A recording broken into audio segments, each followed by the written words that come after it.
Chocolate Moments. Ito ay isang South Korean drama na ipinalabas noong February 2025.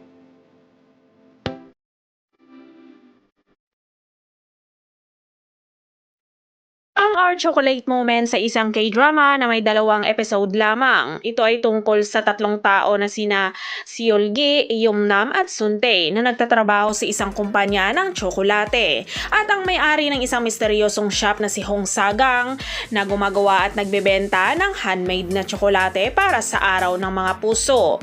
Ito ay isang magandang human healing drama na nagbabalik tanaw sa kalungkutan na mayroon ng lahat. At pagtagumpayan ito sa pamamagitan ng relasyon sa kanilang mga salungatan at pagkakasundo.